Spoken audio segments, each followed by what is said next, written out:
बड़ी बेटी विजया ने ऑफिस से लौटते वक्त घर में सबके लिए अलग अलग फ्लेवर की आइसक्रीम ले ली। माँ, रेनू, आदित्य सबको आइसक्रीम में अलग अलग स्वाद पसंद है। घर में घुसते ही उसने रेनू को आवाज लगाई और कहा, आइसक्रीम को फ्रिज में रख दो। रेनू बोली, जी दीदी, अभी रखती हूँ। माँ, ये लो सैलरी, बनिया का उधार कल चुकता कर देना। विजया ने कहा, आज 1 तारीख है। विजया को तनख्वाह मिली है। वह सबके लिए उनकी पसंद की चीज़ें लाई है। विजया के पिताजी का स्वर्गवास हुए 4 साल हो गए हैं। विजया उस वक्त 22 साल की थी। उसने ग्रेजुएशन ही किया था। पिताजी की जगह उसने नौकरी ज्वाइन कर ली। भाई आदित्य उस समय 10वीं क्लास में पढ़ता था और बहन रेनू 11वीं का एग्ज़ाम दे रही थी। उस वक्त घर भी किराए का था। आदित्य का इस साल इंजीनियरिंग में एडमिशन हो गया। रेनू ने पोस्ट ग्रेजुएशन ज्वाइन कर लिया। विजया संतुष्ट है कि वह अपने घर का खर्च उठा पा रही है। विजया अब 26 साल की हो चुकी है। अपने विभाग में कर्मठ के रूप में जानी जाती है। लगन और मेहनत से विजया नौकरी में आगे बढ़ती जा रही है। एक आध बार माँ ने कहा भी कि अब इसकी शादी की उम्र हो गई है और उसे शादी कर लेनी चाहिए। उसने कहा कि पहले वह अपने भाई और बहन को सेटल करेगी, उसके बाद ही शादी का सोच पाएगी। माँ ने कह सुनकर विजया की तनख्वाह से किस्तों में एक घर, 2 बेडरूम और ड्राइंग कम डाइनिंग रूम वाला खरीद लिया। घर माँ के नाम से खरीदा गया। अगले 3 साल में बहन रेनू ने पोस्ट ग्रेजुएशन कंप्लीट करके बीएड करके एक विद्यालय में शिक्षिका की नौकरी प्राप्त की। रेनू के नौकरी करने के बाद विजया ने सोचा कि अब वह माँ से कह देगी कि अब वह शादी के लिए तैयार है। परंतु माँ ने रेनू की शादी के लिए कहना शुरू कर दिया और एक अच्छा लड़का देखकर रेनू की शादी कर दी। वह अपनी ससुराल में पति के साथ खुश है। आदित्य का इस साल इंजीनियरिंग कंप्लीट हो गया है और उसका कैंपस में सिलेक्शन हो गया है। एक अच्छी कंपनी में अपने शहर में उसे इंजीनियर की पोस्ट मिल गई। इसी तरह 3 साल और निकल गए। विजया अब सीनियर मैनेजर है। अब घर में कोई भी विजया की शादी के बारे में बात नहीं करता है। विजया इस वर्ष 32 साल की हो गई है। आस पड़ोस में, रिश्तेदारों में अगर कोई उसके बारे में पूछता भी है तो घर वाले कहते हैं कि विजया शादी नहीं करेगी। अब आदित्य के लिए लड़की बताओ। कोई रिश्ता विजया के लिए आया भी तो मीन मेख निकाल कर मना कर दिया जाता। विजया के कानों में यह बातें पड़ ही जाती। कभी कोई चाची या पड़ोस की भाभी कहती कि तुम्हें शादी कर लेनी चाहिए तो विजया हल्का सा मुस्कुरा कर रह जाती। तो वे कहते कि हाँ भाई, घर वाले कह रहे हैं कि तुम शादी करने में इंटरेस्टेड नहीं हो। रात की तन्हाई में विजया मन में सोचा करती, मैंने तो ऐसा कभी कहा ही नहीं है। बहरहाल इसी तरह 2 साल कब बीत गए पता ही नहीं चला। एक दिन विजया ऑफिस से घर लौटी तो देखा कुछ मेहमान घर में आए हुए हैं। अभिवादन करके विजया अंदर गई तो देखा रेनू भी आई हुई है अपने पति और बच्चों के साथ। उसने पूछा, यह बाहर आए लोग कौन हैं? तो पता चला आदित्य अपनी सहकर्मी पूजा से शादी करना चाहता है। उसी के माता पिता घर आए हैं।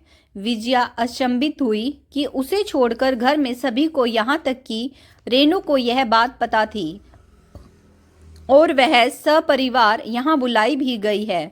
बस उससे ही यह बात छिपाई क्यों गई? खैर, अपने विचारों को झटक कर विजया हाथ मुंह धोकर ड्राइंग रूम में पहुंची। वहां ड्राइंग रूम में चाय नाश्ता चल रहा था।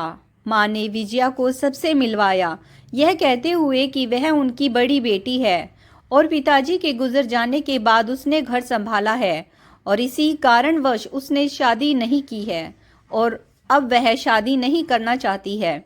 विजया सभी के बीच में मूक दर्शक की तरह बैठी रही। बातें होती रही। लगन, सगाई व शादी की बातें फाइनल की गई और तारीख पक्की हो गई। पूजा आदित्य की दुल्हन बनकर घर में आ गई। माँ की तो मानो खुशी की सीमा ही नहीं रही। माँ को खुश देखकर विजया भी खुश थी। इसी बीच में विजया का दूसरे शहर में स्थानांतरण का प्रस्ताव आया। घर में चर्चा करने लगे, पर सबने कैसे भी करके ट्रांसफर रुकवाने पर जोर दिया। विजया ने उच्च अधिकारियों से कहकर ट्रांसफर रुकवा लिया। इन सब में उसका एक प्रमोशन मारा गया। घर अभी भी विजया की तनख्वाह से पूरा चलता है। आदित्य और पूजा की सैलरी बैंक में जमा हो जाती है। आदित्य और पूजा की गृहस्थी सुचारू रूप से चल रही है। माँ को शादी के अगले ही साल पूजा ने पोती अंजना देकर उनकी खुशियों में 4 चांद लगा दिए। माँ पोती में व्यस्त रहने लगी। विजया की जिंदगी सुबह ऑफिस से शुरू होती और शाम को घर आने पर अपने काम में लग जाती या घर संबंधित कार्य करती। यही उसकी दिनचर्या है। उसके मामा जी ने एक रिश्ता विजया के लिए सुझाया। 36 साल की विजया के लिए अपने ही शहर में एक विधुर डॉक्टर महेश का रिश्ता बताया। महेश की पत्नी दीपा का 5 वर्ष पहले कैंसर से देहावसान हो गया था। एक 6 साल की बच्ची पिंकी है। दीपा की मृत्यु के समय पिंकी मात्र 1 वर्ष की थी। महेश की माताजी ने महेश से शादी के लिए कहा, परंतु उन्होंने मना कर दिया। अब माताजी की भी उम्र हो चली है, तो उन्होंने कैसे भी करके महेश को पुनः शादी के लिए राजी कर लिया है। महेश की आयु 37 वर्ष की है। विजया के मामा जी जिस समय घर पर आए तब तक विजया ऑफिस से घर आ चुकी थी। मामा के बताने पर माँ ने तेज स्वर में कहा कि उन्हें दुहेजू यानी जिसकी पहले भी शादी हो चुकी है से विजया की शादी नहीं करनी है। उन्हें महेश की 6 साल की लड़की पिंकी से भी ऐतराज था। मामा के बताने पर कि विजया की उम्र 36 साल की हो चुकी है। अब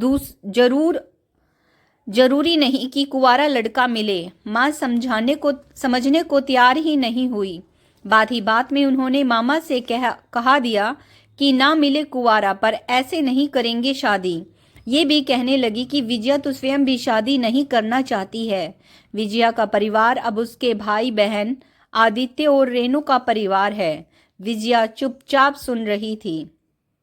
मामा ने विजया से कहा, विजया एक बार सोचना जरूर इस रिश्ते के बारे में।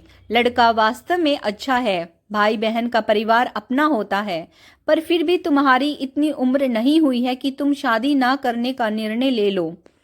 यह नहीं तो कोई और सही, पर शादी कर लेना। अभी सब साथ है, पर बाद में अपनी गृहस्थी में सभी मस्त हो जाएंगे। देख लो, सोचना तुम्हें है। माँ मामा पर भड़क गई कि वह विजया के दिमाग में उल्टा सीधा भर रहे हैं। आदित्य भी कहने लगा कि हम लोग दीदी को पूरी इज्जत देते हैं। आदित्य ने विजया से पूछा, दीदी आपको हमारे घर से या हमसे क्या कोई शिकायत है? आदित्य के ऐसे पूछते ही विजया का सारा भरम छनाक से कांच की भांति टूट गया। जिस घर को विजया ने अपने खून पसीने की कमाई से बनाया है और जिसकी किस्तें अभी भी वो भर रही है, वह उसका नहीं है। आदित्य पूछ रहा है कि आदित्य के घर में उसे कोई तकलीफ तो नहीं है। अचानक से विजया ने मामा से कहा, आप ठीक कह रहे हैं मामा जी, एक बार मिल लेने में कोई हर्ज नहीं है।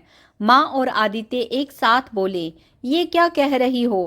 पूजा भी पीछे से बोली, ऐसी भी क्या पड़ी है आपको इस उम्र में शादी करने की? विजया ने सभी को इग्नोर करते हुए कहा, मामा आप दिन तय कर लीजिए, मैं पहुंच जाऊंगी। मामा के जाने के बाद माँ ने साम दाम दंड भेद सभी से विजया को समझाया। विजया ने एक ही बात कही कि अगर उसे सही लगेगा तभी वह आगे बढ़ेगी। नियत दिन व समय पर विजया डॉक्टर महेश से मिलने गई। महेश उसे सुलझे व समझदार लगे।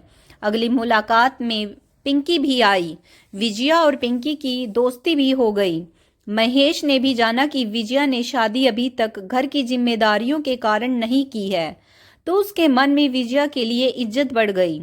एक दिन विजया घर आई तो देखा रेणु और उसके पति आए हुए हैं। उन्होंने हर तरह से उसे समझाने की कोशिश की कि अब उसकी शादी की उम्र निकल गई है और तो भाई आदित्य, बहन रेणु के बच्चे उसके ही हैं। अतः विजया को शादी नहीं करनी चाहिए। इस उम्र में उसे शोभा नहीं देगा। विजया के बताने पर कि उसे डॉक्टर महेश अच्छे लगे। उन लोगों ने ताने मारने शुरू कर दिए कि बूढ़ी घोड़ी लाल लगाम लगोगी। विजया ने कहा कि अब उसने फैसला कर लिया है, वह शादी कर रही है, जिस पर सभी मुंह बिचकाकर रूम से चले गए। थोड़ी देर बाद माँ आदित्य के साथ एक कागज लेकर आई कि वह उस पर साइन कर दे। विजया ने पूछा कि यह क्या है। आदित्य ने बोला, इसमें लिखा है कि इस घर पर तुम्हारा हक नहीं है। विजया हंसने लगी। बस इतनी सी बात, यह तो मैंने माँ के नाम से ही खरीदा था, उनका है। इतनी छोटी बात के कारण शादी के लिए आप लोग मना करते आए, सभी रिश्तों में कमी बताकर मना कर दिया। अब हड़बड़ाने की बारी आदित्य और माँ की थी। वे दोनों एक साथ बोलने लगे, ऐसी कोई बात नहीं है। विजया माँ से बोली, माँ आप तो हम तीनों की माँ है, माँ के लिए सभी बराबर होते हैं, फिर आपने मुझे क्यों अकेला कर दिया? एक बार भी आपने मुझसे नहीं पूछा कि मैं क्या चाहती हूँ। आपने सबसे कह दिया कि मैं शादी नहीं करना चाहती हूँ। पापा के जाने के बाद मैंने घर की पूरी जिम्मेदारी उठाई। रेनू की, आदित्य की गृहस्थी बस गई है। अब जाकर यदि मैं कह रही हूँ तो आप सब मुझे समझा रहे हो कि शादी नहीं करूं। यदि यही बात मैं रेनू या आदित्य के लिए कहती तो आप कहती मैंने कर्तव्य पूरा नहीं किया। माँ और आदित्य की समझ में आ गया कि विजया को अब बहला नहीं पाएंगे। विजया आगे बोली, माँ यह घर आपके नाम पर मैंने खरीदा है, अभी तक किस्तें भी मैं भर रही हूँ। घर आप लोग रखिए और बची हुई किस्तें भर दीजिएगा। 9 साल की मैं भर चुकी हूँ, 3 साल की बची हैं। माँ और आदित्य कमरे में चले गए। रेनू भी अपने पति के साथ अपने शहर लौट गई। 8 दिन बाद डॉक्टर महेश के साथ विजया ने कोर्ट में विवाह की। घर से कोई भी नहीं आया। विजया और महेश घर जाकर माँ का आशीर्वाद लेने पहुंचे तो माँ सहित सभी ने मुंह फेर लिया। विजया अपने घर की दहलीज को प्रणाम कर अपने नव जीवन की शुरुआत करने चल दी। महेश ने विजया को तमाम खुशियां दी। विजया और महेश अपनी बेटी पिंकी के साथ सुखपूर्वक रहने लगे। विजया और महेश की कोशिश के बाद भी विजया के घर वालों के मुंह टेढ़े ही रहे। आदित्य की अपनी पत्नी पूजा के खर्चे को लेकर आए दिन चिक हो जाती है। घर की किस्त भरनी है, खाने, कपड़े, स्कूल, बाई, सभी खर्चों के लिए उन्हें अपनी तनख्वाह लगानी पड़ती है। यह सब पहले विजया ही करती थी। आदित्य और पूजा की जमा पूंजी बैंक से निकलने लगी। रेनू भी हर 3-4 महीने में माँ से पैसों की मांग करती थी। उसका भी यह सब खर्चा पानी बंद हो गया। सबके स्वार्थ विजया के अविवाहित रहने से सिद्ध हो रहे थे। अब सभी को आटे दाल के भाव वास्तव में पता चल रहे हैं। सभी रिश्तेदारों में अब वो ही लोग यानी माँ, आदित्य और रेनू विजया को स्वार्थी बता रहे हैं। लेकिन पीठ पीछे सभी रिश्तेदार भी कहते हैं कि विजया ने शादी करके ठीक किया।